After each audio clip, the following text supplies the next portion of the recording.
My dear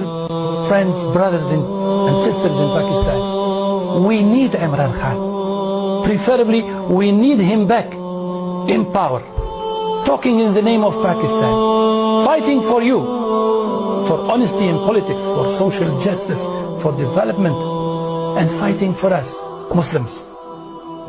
fighting for the reputation of Islam, the honor of Islam, the honor of our Prophet Muhammad sallallahu alaihi wasallam, using his the beautiful way he talks, he argues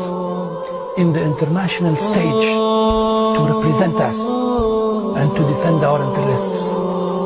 because there is no one else who can do that in beautiful English the way Imran Khan did and does, and hopefully inshallah with your support in the next elections he will do again.